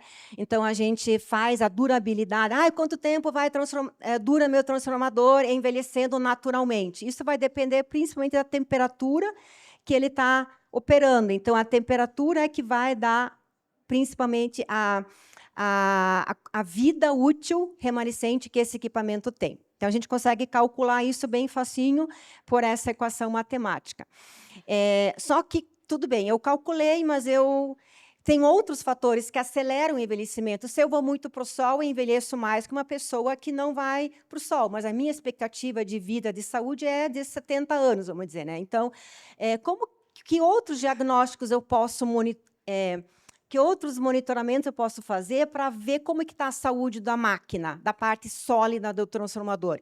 Então, tem esses ensaios aqui que a gente pode fazer diretamente no óleo, que são os compostos furânicos, né, que vocês conhecem, o 2-furforaldeído, a razão CO2, que a Tatiana já comentou, também alguém já falou antes, o teor de água que a Débora apresentou, né? E a razão e os indicadores de metanol e etanol, que são os novos marcadores químicos que estão no mercado. Então, como que essa informação é útil para nós? Nós sabemos quimicamente qual é a estrutura dos compostos furânicos, nós sabemos que energia que eles precisam para se formar, então a gente consegue correlacionar esse composto formado com a energia que ele foi gerado, né? Então, o 5-HMF ele é gerado basicamente pela oxidação da celulose, o 2-FAL pela alta umidade, o composto furânico, que é o 2-FAL, que vocês conhecem, pelo aquecimento generalizado ou pela idade avançada do transformador, e assim por diante, e o 5-MF em altas temperaturas. Então, isso é importante, que também pode dar um suporte para vocês definirem se a isolação sólida do transformador está envelhecendo naturalmente ou se ela está com uma falha incipiente acontecendo.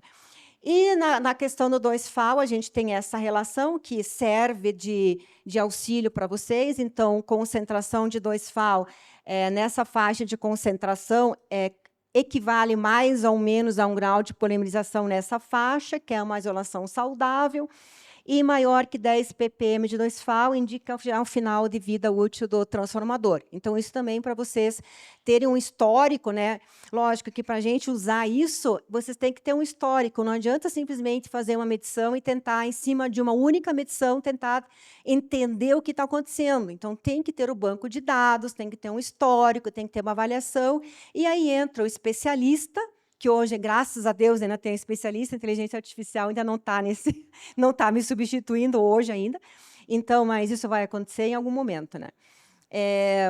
E aí a gente tem também a razão CO2-CO, né? Que também é o que vem, esse gás é formado tanto pelo óleo mineral isolante na degradação dele, quanto no óleo vegetal e quanto na degradação da celulose. Então, como que eu vou saber qual é o CO2 que vem do papel, qual é o CO2 que vem do óleo ou que vem, né, do óleo vegetal ou mineral? Então, mas essa razão, ela também serve de indicativo para vocês, né, para vocês conseguirem diagnosticar se há o envolvimento do papel isolante numa falha que vocês estão desconfiados, suspeitando, tá?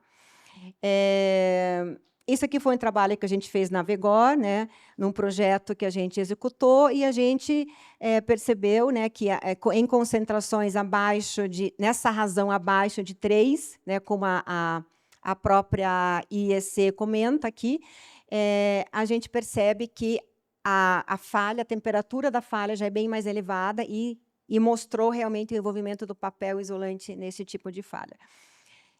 Com relação à umidade, né, que a Débora apresentou a umidade. Por que a umidade é um problema? Porque ela acelera também o envelhecimento normal do transformador. Então, é preciso secar o transformador?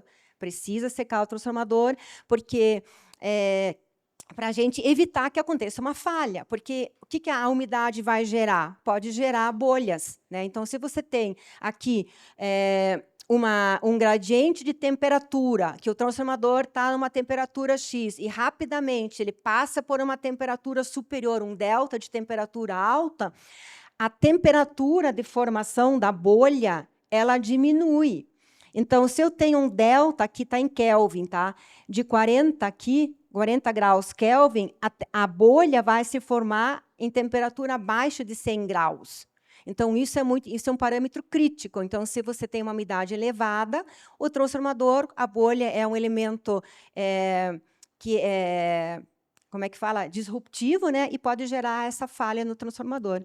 E aqui tem outros exemplos também, que, infelizmente, eu já estou no meu fim, desculpa a correria, tá? Eu não vou conseguir explicar tudo, mas aqui tem também o tempo de vida em função da umidade, então a Débora precisa ficar atenta a isso, porque tem que secar o transformador para você ter a garantia da vida, né, que você planejou para aquele equipamento, né? Então, em função da temperatura de operação dele, quanto mais umidade tem no papel, ó, a durabilidade aqui a 90 graus aqui é 90 graus com 4,5% de umidade.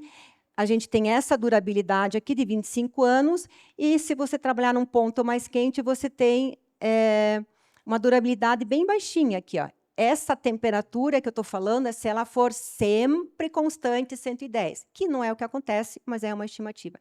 E se o transformador está mais seco, com 1,5% de umidade no papel, a durabilidade dele é alta, né? Se ele trabalhar numa temperatura mais baixa, e essa durabilidade vai diminuindo à medida que ele vai esquentando, né? E vai sendo sobrecarregado no sistema. E tem o metanol e etanol também, que são novos marcadores químicos. Aqui a gente já tem limites, tá? Isso não é daquela brochura que eu apresentei no começo, isso é de uma outra brochura que eu coloquei aqui a referência para vocês, mas tem os limites também da importância do metanol, de monitoramento contínuo do metanol e etanol como ferramenta auxiliar para vocês verem quão rápido está envelhecendo a isolação sólida ou se há o envolvimento do papel numa falha suspeita. Então, como que a gente aumenta a confiabilidade de tudo que a gente falou aqui? Né? A primeira parte é a especificação técnica. Então, se a Tatiana comentou, a gente faz o transformador conforme o cliente pede. Se o cliente pede errado a especificação técnica, então todo o resto vai dar ruim, né? Então, parte daqui.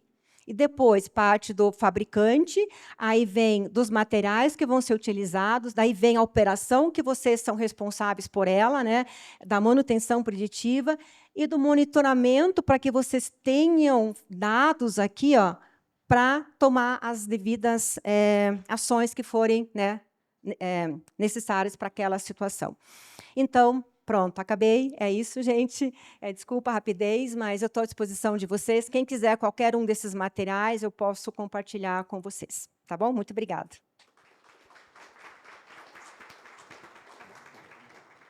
Perguntas? Helena, parabéns. Excelente, né? Como sempre, a tua apresentação. Desculpa, não me apresentei, Tatiana da VEG. O que eu queria conversar, te questionar, não era um questionamento, é uma consideração, né, sobre 2FAO. A gente tem conversado e avaliado muito isso internamente na VEG como fabricante, porque os materiais têm alterado bastante. A gente até conversou com relação a isso, né?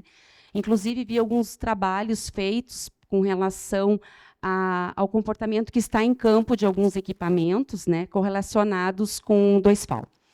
Porém, nós sabemos que transformadores atuais estão, né, utilizando outros materiais, e principalmente o papel termoestabilizado. Queria te ouvir um pouquinho, porque eu vi ali que tem alguns parâmetros relacionados com isso, e isso tem nos preocupado um pouco, até a nível de esclarecer para o setor, com relação a esses dados que nós temos de literaturas anteriores, né, enfim. Então, eu queria ver contigo se tem alguma diferença, ou se a gente pode seguir a literatura até de tempos anteriores, né, para papel craft comum, como antigamente nós usávamos, né, e até não somente pelo papel, mas sim pelo material celulósico em si, né, toda a parte interna, né, da parte ativa hoje evoluiu bastante, né, até os materiais também. Então, eu queria te ouvir um pouquinho, porque eu vi alguns parâmetros, e esses parâmetros, então, podem ser correlacionados para qualquer tipo de material, ou tem alguma particularidade? Então, isso entra naquele item do teu segundo ponto ali, projeto, né? Que daqui a pouco o cliente especifica um valor, como a gente faz em fábrica, mas, na verdade, é só uma questão de execução de ensaio e não ter um dado significativo realmente relacionado com o envelhecimento. Okay. Obrigada. Obrigada pela pergunta, Tati. Então, a questão do 2FAO realmente ela é complexa, né?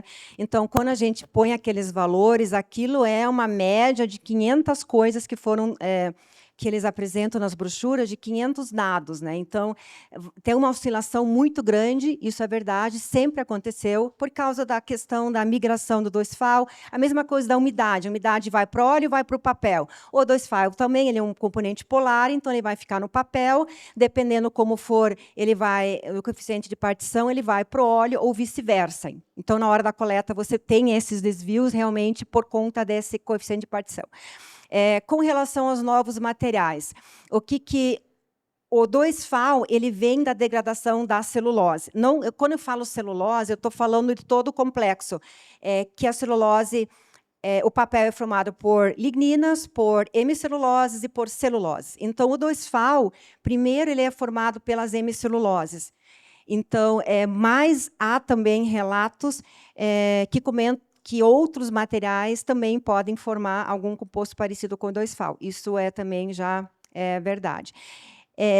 Então, ele é formado. Se tem o material papel isolante e tem a degradação, há a formação desse composto. O que pode acontecer? É que um fabricante de papel ele pode colocar algum aditivo lá dentro, ou no óleo, ou no próprio papel, pode haver algum aditivo, que quando esse 2FAO migra para o óleo ou sai do papel, ele pode reagir com algum aditivo e formar outra coisa, que não é o 2FAO, e a gente, quando faz a detecção, tu não detecta ele como 2FAO, porque o cromatógrafo, você fez a configuração e tudo mais, calibração, e, na verdade, ele já é outra coisa, né? Então, isso é possível, sim.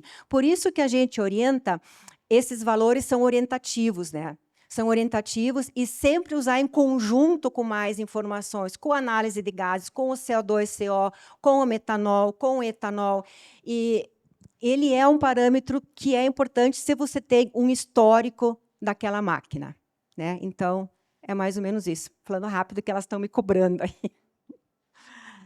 Mais alguma questão? Oi, Helena. É o Nelson, novamente, Copel. Tu comentou do 2FAL, um tempo atrás estava te questionando com relação a isso, né? Tem algum outro marcador que a gente pode utilizar em vez do seu 2FAL, por exemplo, acho que é o metanol? Que tu Metanol? comentou? Sim, o metanol ele é formado no início da degradação do papel. Então, quando o papel está na fase inicial, você tem um salto de concentração de metanol. E depois ele vai meio que estabilizando, mas ele aumenta com a degradação. Mesmo nos termos, né? Mesmo nos termos estabilizados também. Mesmo nos termos estabilizados. A desvantagem do metanol é que ele é mais volátil do que o furano. Né? Então, quando você tem entre o metanol e etanol, o metanol é mais volátil. Então, isso tudo também depende de como é feito todo o processo de análise, da coleta e etc. Essa questão do coeficiente de partição, por serem compostos polares, eles ficam mais no papel. Então, não existe, infelizmente, não existe milagre. Não existe um remédio para ruga que a gente vendem tanto, a gente acredita, vai lá e faz um monte de coisa e não acontece. Né? Então, infelizmente, não continua envelhecendo e a gente não acha um indicador químico preciso por conta da complexidade que é um transformador de energia, que tem os diferentes materiais lá dentro, um equipamento em relação ao outro, né? A questão operacional, a questão da solicitação, a temperatura, a solubilidade desses indicadores. Então, tem que ter um histórico. Tá? Você tendo um histórico, isso te ajuda muito em não tomar decisão pontual. Agora, bem rapidinho, já vou passar ali. A outra questão é a relação CO-CO2, que tu comentou. Sim.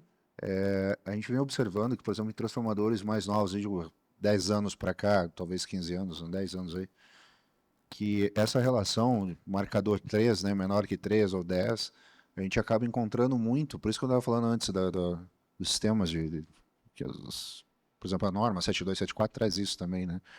Muitos desses transformadores novos já vêm apresentando, entra em operação, fica um pouquinho e já migra para o -3 ali, por exemplo. Né? Isso, exato. Está acontecendo muito isso com a gente também. Esse tipo de comportamento não é do papel, é do óleo. Então, é um tipo de óleo que até tem um trabalho da Siemens que fala sobre isso, do stray gassing do óleo, que tem formação alta de CO. Então, eu posso até te passar esse artigo se você quiser. Obrigado. Cobra depois. Rápido, tá contando. Ó. Daqui a pouco elas vão bater em mim aqui. Ó.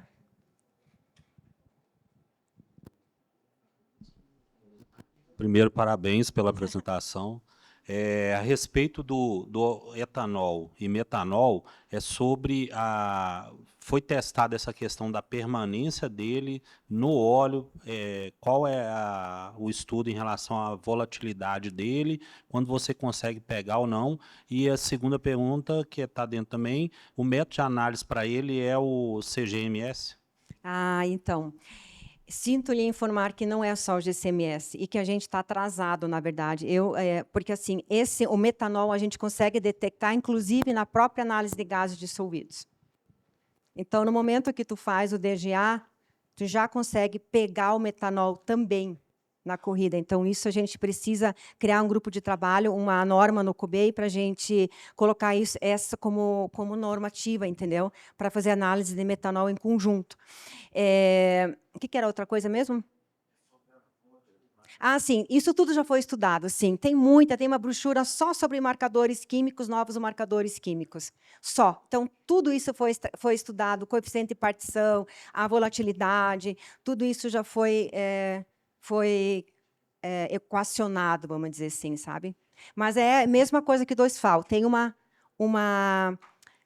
volatilidade nos resultados, uma variação grande, né? Então você não pode tem que ter uma tendência, não um valor pontual. Mas tem sim, e ele funciona. E o etanol a gente indica como marcador para falha térmica também, o etanol, porque ele é formado em temperatura bem mais alta do que o metanol. É isso, gente. Então, obrigada, viu, pela atenção e qualquer coisa estou à disposição. Vocês têm meu contato, né?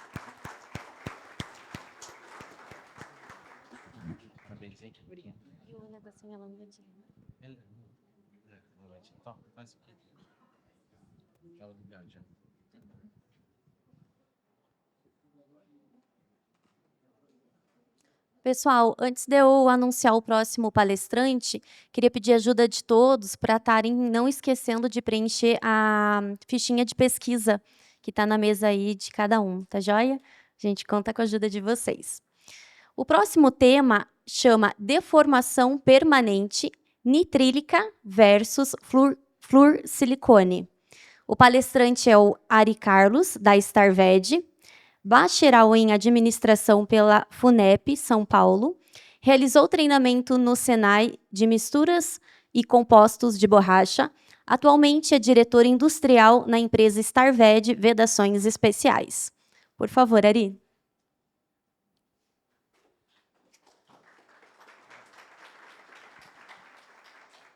Obrigado.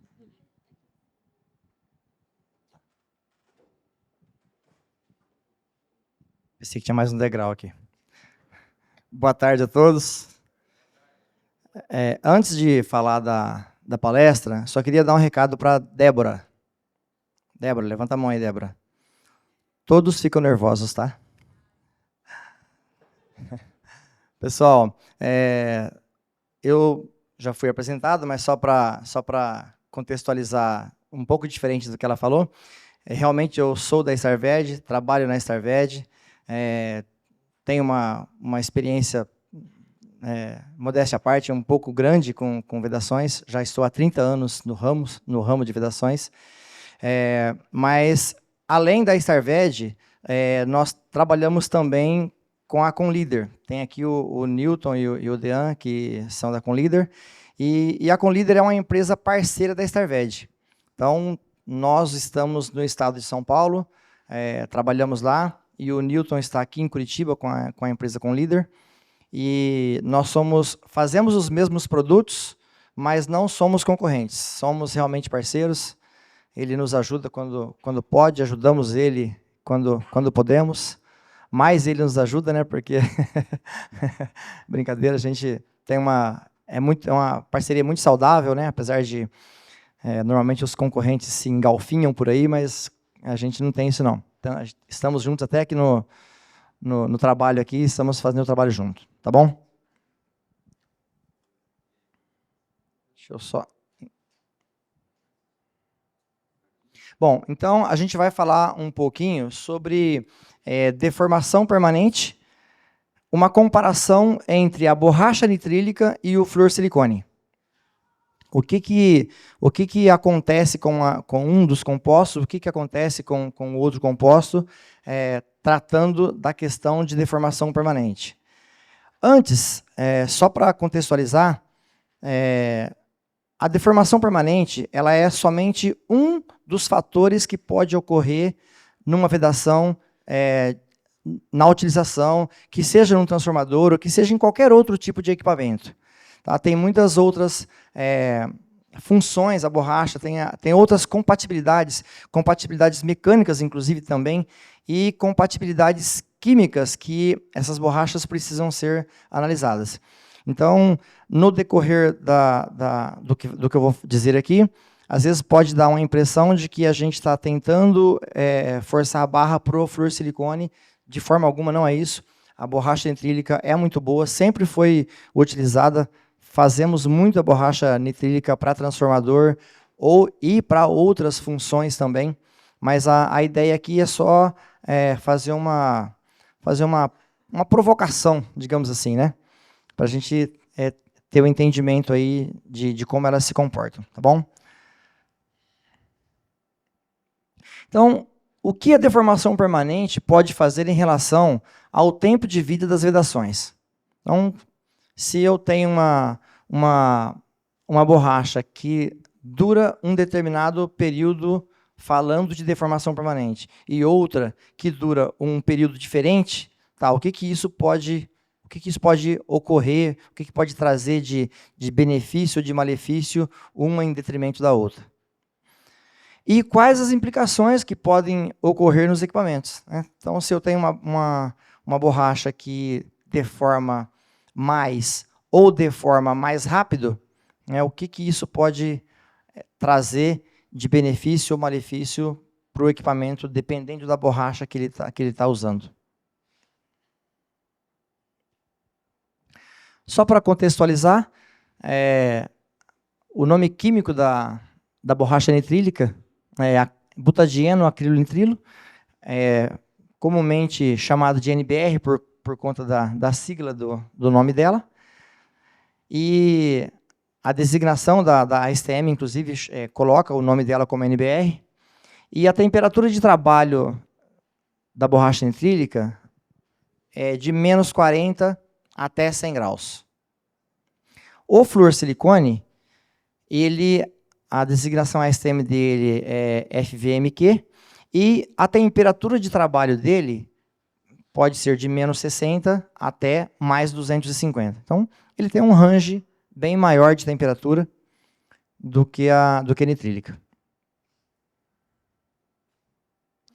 Para fazer o teste, nós utilizamos a norma ASTM D395, que acho que o ano passado, se eu não me engano, eu até trouxe algo parecido, era outro assunto, mas eu trouxe alguma coisa que falava, esse ano não consegui trazer.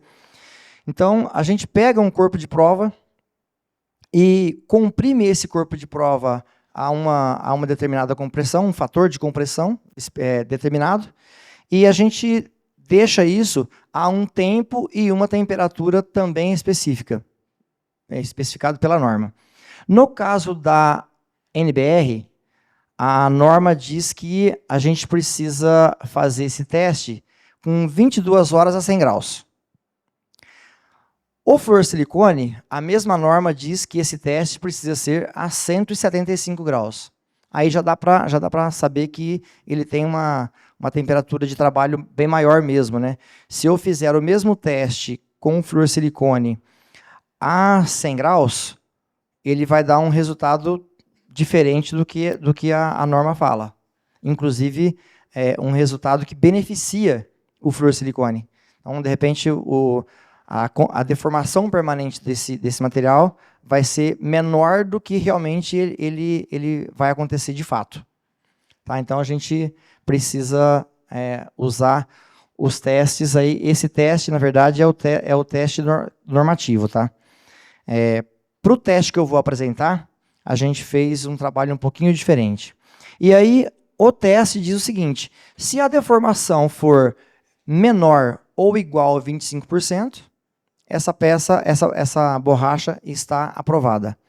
Se for maior do que 25%, se a deformação for maior do que 25%, essa borracha está reprovada de acordo com a ASTM. Existem algumas empresas que têm normas próprias, inclusive, nessas normas, às vezes a deformação é permitido que ela seja um pouco maior. Existem empresas que falam que, eu já vi casos onde a deformação, sendo menor, já está reprovada. Isso tem muita relação com o tipo de equipamento que é usado, né? Às vezes é um equipamento que permite uma deformação um pouco maior, às vezes é um equipamento que a vida útil dele entre manutenções ela pode ser mais curta, então tudo isso são fatores aí que pode estar influenciando nessa questão. Mas a ASTM D395, ela fala de uma maneira muito abrangente, então ela não pode focar em algum tipo de utilização, né, porque a norma acaba abrangendo muitas empresas, né, muitos tipos de trabalho. Então ela fala dessa forma, tá bom? Então, maior que 25%, a norma diz que a borracha estaria reprovada para a utilização. O teste, o estudo comparativo que nós fizemos, a gente levou esse tempo de estudo até 200 horas. Então, nós pegamos os corpos de prova e aplicamos a pressão de 25%, que é o que a norma manda, e colocamos até com 22 horas, a gente pegou o corpo e colocou 22 horas. Aí, retiramos o material com 22 horas e fizemos a medição. Esse foi o resultado que nós tivemos com 22 horas. A nitrílica, ela deformou 23% e o fluorsilicone deformou 9%. Então, a nitrílica, o teste é 22 horas a 100 graus, até 25 aprovado, então ela está aprovada, não tem nenhum demérito na borracha nitrílica. Quando levamos o teste para 70 horas, aí a borracha nitrílica apresentou uma deformação de 27%. E o fluorsilicone apresentou uma deformação de 11%. Seguimos com o teste e levamos isso até 200 horas. Aí a nitrílica deformou 34% e o fluorsilicone deformou 15%. A gente percebe que a velocidade de deformação, aliás, o início de deformação da nitrílica, ele já é um pouco maior. Apesar de que ele está dentro da norma, estaria aprovado tranquilamente, mas ele já inicia com uma deformação um pouco maior. Isso não é demérito da borracha, é próprio dela. Existem borrachas, por exemplo, que deforma muito mais do que a nitrílica, mas tem uma composição química que suporta elevadas cargas químicas aí, né? Então, se você pegar uma borracha que é comumente chamada aí de Viton, né? Viton, a gente abrasileirou a palavra, né? Todo mundo chama de Viton. Então, ele tem uma deformação permanente bem maior do que a nitrílica, porém, ele tem uma resistência química muito, muito superior à nitrílica em muitos casos, né? Então, como a ideia aqui era só falar de deformação permanente, eu quero deixar bem claro que a gente não está aqui defendendo o fluorsilicone, não, tá? Preciso deixar isso, sempre falar isso, porque às vezes a gente porque está querendo vender fluorsilicone, né? Quem conhece, quem está no mercado aí sabe que o fluorsilicone, o valor, o custo de uma vedação de fluorsilicone é algumas vezes acima da NBR, mas realmente a intenção não é essa. E aí levamos então até 200 horas e ele já iniciou um pouco maior. A borracha nitrílica já iniciou com 23% e chegou a 34%. Aqui eu quero aproveitar o João Carlos aqui. A gente acabou fazendo, como a gente tinha apenas três dados, e a gente tentou fazer uma progressão geométrica, e a progressão geométrica não deu o resultado, pelo menos pelo que a gente imaginava. A hora que a gente colocou os dados na progressão geométrica,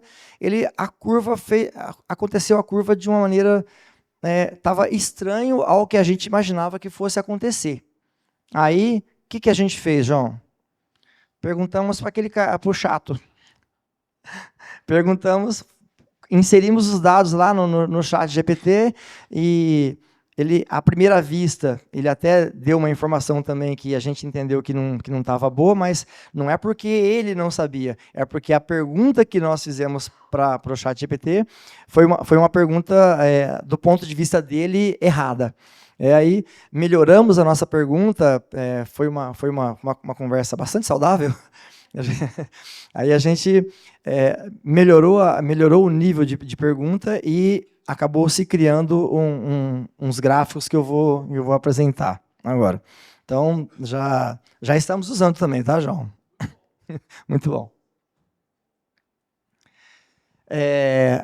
Um dado interessante que a gente percebeu é que a borracha nitrílica, ela deforma a uma proporção de 2,5 vezes para cada 2,5 para 1 em relação ao fluorsilicone. Ou seja, a cada 1 ponto que o fluorsilicone deforma, a borracha nitrílica deforma 2,5 pontos. Tá? Então, esse foi o primeiro dado que a gente conseguiu entender. Nesse caso, só para isso não precisou do chat GPT, gente. Foi uma conta mais simples. Mas para fazer o gráfico, a gente realmente obteve a ajuda dele. Esse é a projeção que a gente fez. Entendendo aí que com os 3 primeiros dados ali, ó, com esses 3 primeiros dados aqui, ó, eles não existia uma curva perfeita, né? Aí a gente foi trocando informações com o computador e ele acabou gerando esse gráfico para a gente aqui. A pergunta que nós fizemos para ele foi, em 5 anos, o que aconteceria num período de 5 anos com a borracha nitrílica e o que aconteceria nos mesmos 5 anos com a borracha de fluorsilicone. Aí fomos ajustando as perguntas lá e esse gráfico foi feito para a gente. Baseado nas palestras anteriores aqui, né, a gente percebe que a cada 6 anos aí é o ideal de uma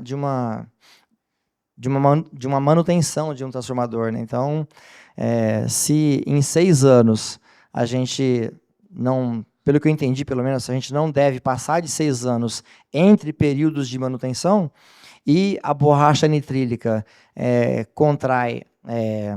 deforma 42% num período de 5 anos, é que eu não tinha informação, senão eu teria feito por 6 anos. Tá? Se eu tivesse a informação precisa, eu já teria feito por 6 anos. Mas a gente percebe também que a curva ela acentua, né? Ela é um pouco elevada aqui, né? Aliás, ela é acentuada aqui, mas depois ela atenua. Então a gente imagina eu imagino que se ela chegar em 6 anos, ela praticamente vai, sei lá, vai para 42 e alguma coisinha só. Não vai alterar muita coisa. E no fluorsilicone, ele, depois de 5 anos, ele estaria no grau de deformação que a nitrílica já iniciou. Tá? Então, é uma diferença em relação à deformação permanente, é uma diferença bastante considerável. E aí a gente fez uma projeção também da medida preservada, né? Só para ter um entendimento aqui. Se a borracha nitrílica, por incrível que pareça, ela está ao contrário aqui, tá? As barras marrons aqui é a da nitrílica. Aí, o que acontece? Se você... Vou voltar aqui. Opa, eu voltei demais. Então, se você pega uma borracha que contrai, que deforma muito, mas, mesmo assim, ela está deformando só 42%. Então, digamos que você pega um O-ring, que tem uma seção de 10 milímetros. Aí você comprimiu ele 2,5 milímetros, que é mais ou menos o que você vai apertar lá no alojamento do equipamento. E após 5 anos, se ele contraiu 42%, significa que ele deformou 42% dos 2,5 que ele foi comprimido, tá? Ele não deformou 42% da peça. Então, é 42% dos 25%, tá? Parece a Dilma explicando, né? Mas é isso mesmo. É o que acontece mesmo. E aí, logicamente que se a nitrílica deforma mais, ela vai ficar mais propensa a dar um possível vazamento, né? Mas o que a gente entendeu é que com 42% de deformação, ela ainda está num nível muito aceitável de estanqueidade, de vedação. Tá? Tá tranquilo, hein? Tá, então já. Falta 2 minutos. Acho que foi o único que cumpriu o prazo aqui com tranquilidade, né? Obrigado. A gente sabe que o prazo é apertado. No primeiro ano eu sofria porque o pessoal mostrava as placas para mim e eu estava com 10% da apresentação e eu já estava vendo placa de 5 minutos. Eu fiquei apavorado. Aí agora a gente procurou condensar o máximo aí para a gente fazer as explicações o mais condensado que dá e ser o mais sucinto possível para a gente não avançar nos tempos, aí, não invadir o tempo dos outros. Gente, é isso. Quem tiver alguma dúvida, estamos aqui para responder. Eu também tenho dúvidas. Se alguém perguntar alguma coisa que eu não sei, eu vou devolver uma pergunta pior ainda. Eu tenho uma aqui reservada. Brincadeira.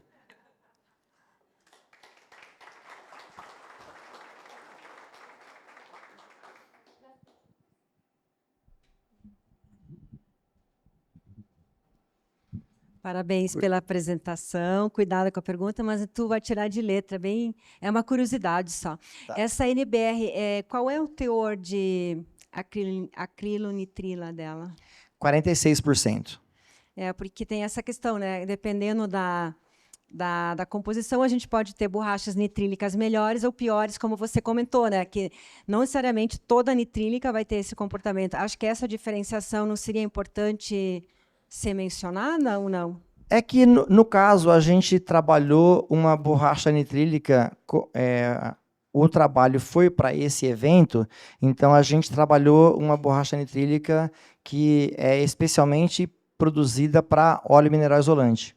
Então, existe uma proporção. Quanto menor o teor de acrilonitrila, maior é a capacidade de deformar, ela deforma menos, né? A maior é a capacidade de retenção de deformação permanente. A deformação permanente da borracha, com a acrilonitrila, com teor mais baixo de acrilonitrila, a deformação também é menor. Porém, existem outras questões aí em relação a propriedades químicas que a variação proporcionalmente fica pior numa variação muito grande. Então, ela deforma menos, mas a gente só poderia usar em situação onde a necessidade química dessa borracha, se ela for pequena, né? Qualquer necessidade química aí um pouco mais exigente, a borracha com baixo teor de acrilonitrila, ela vai ter algumas dificuldades para atender. E para o óleo vegetal, qual é a experiência de vocês, da NBR? Nós conversamos hoje, eu, o Luiz, ali, o pessoal, que a gente precisa iniciar os trabalhos para óleo vegetal. A gente conta com vocês aí para alguns preliminares, né? E a gente pretende, sim, não temos a experiência nossa, não é o suficiente para falar algo aqui, porque de repente a gente pode falar alguma coisa equivocada mas a gente já conversamos a respeito que vamos trabalhar essa questão e o que vocês puderem nos ajudar, inclusive, a gente está contando com isso.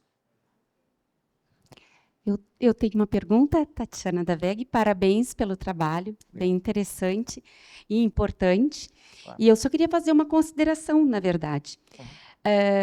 Com relação a esse trabalho, né, de comparação entre os elastômeros, acho super bem-vindo, né?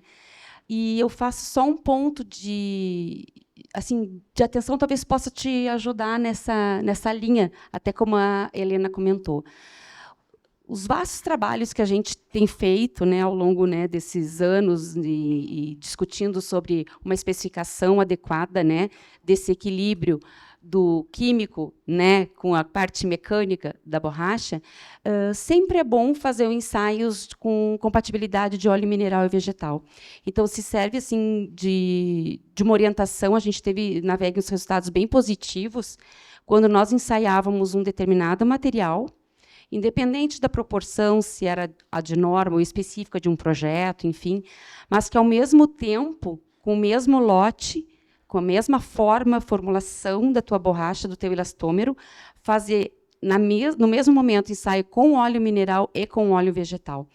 Tu vais verificar assim que vai ter surpresas, né, bastante positivas em alguns casos, porque realmente o cobertor é curto, né? Tu melhora de um lado, né, e piora do outro.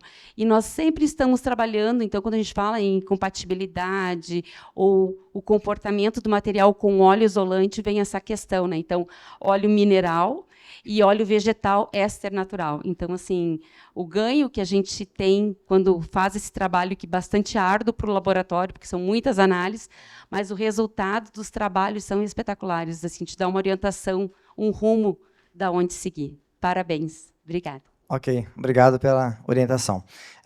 A gente fala ela falou que o cobertor é curto, né?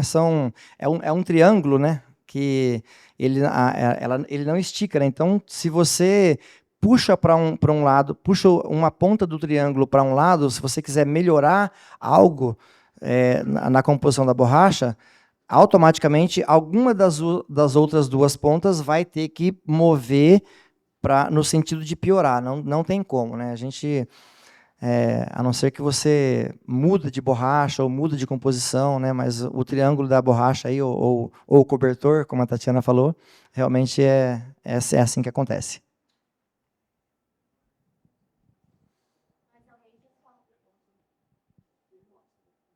O Luiz está cochichando no meu ouvido de longe ali, que é importante dizer que essa borracha que a gente testou é uma borracha apropriada para o óleo mineral isolante, não é uma borracha nitrílica qualquer.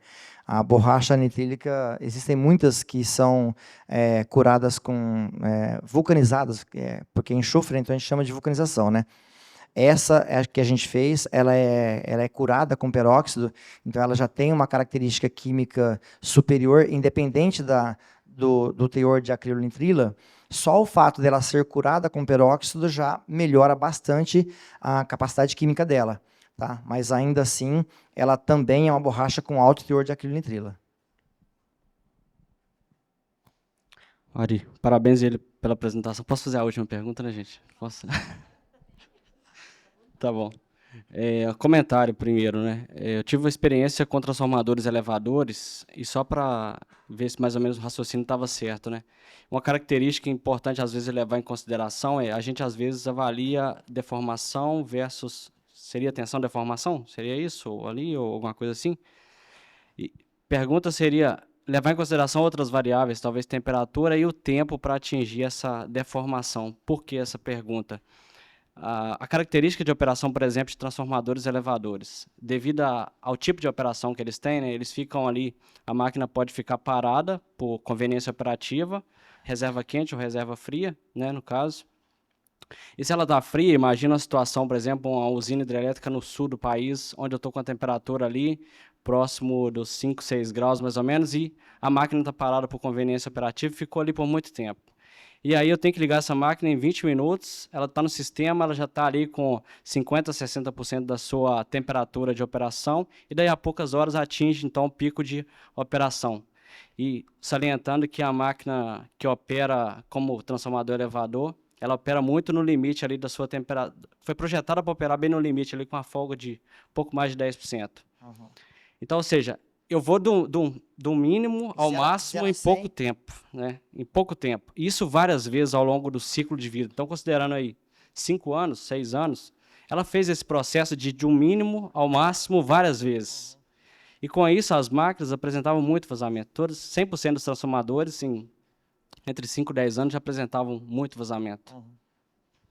Então, é um comentário, na verdade, para levar em consideração o tipo de operação da máquina, qual parte ela está instalada. Porque um transformador de transmissão entrou em operação, ele vai ficar ali, mais ou menos, operando numa faixa ali, não operando nos limites, mínimo e máximo, toda hora, como ocorre no caso da geração. Aonde eu vejo como um potencial de maior vazamento nesse tipo de operação que eu estou falando. Eu acho que nesses casos seria, sim, sempre recomendado usar, talvez, direto fluorosilicone. Ok. Não sei a sua experiência com relação a isso. Ok. Quando a gente fez o teste, nós fizemos ele em temperatura de 100 graus, temperatura constante de 100 graus. Já é uma temperatura praticamente no limite de operação da borracha nitrílica. Só para concluir, tá? Então, se o ponto que você está falando no equipamento, ele vai da temperatura ambiente e o máximo de temperatura dele estiver ali de 100 graus para baixo, não seria um problema. Acredito que a borracha nitrílica, se ela trabalhar dentro do range de temperatura dela, ela vai trabalhar tranquila. O que a gente tem visto em alguns casos, e a gente recomenda, é a análise de quem está fazendo o trabalho de manutenção, fazer a análise de temperatura do ponto do transformador. Então, existem casos onde você pode, no mesmo transformador, você colocar a borracha nitrílica em um ponto e em outro ponto, por conta da temperatura, colocar o fluorosilicone. Porque não seria coerente se você, sabidamente, verificar um ponto de temperatura no transformador acima de 100 graus e colocar nitrílica, então você está trabalhando já para que esse vazamento possa ser um pouco antecipado, tá? Então, essa análise é importante fazer. Bom, esse ponto aqui, ele vai até no máximo 100 graus. Então, pode colocar nitrílica, não vemos problema. Mas se houver durante a sua análise lá do equipamento, esse ponto aqui pode atingir 110, 120 graus. Bom, se eu colocar nitrílica aqui, eu estou colocando uma vedação para trabalhar acima da capacidade dela, mesmo que seja em picos, né? Mesmo que seja pontos específicos durante o dia ou durante a semana, ainda assim você está levando a borracha a um estresse aí acima da capacidade dela. Obrigado.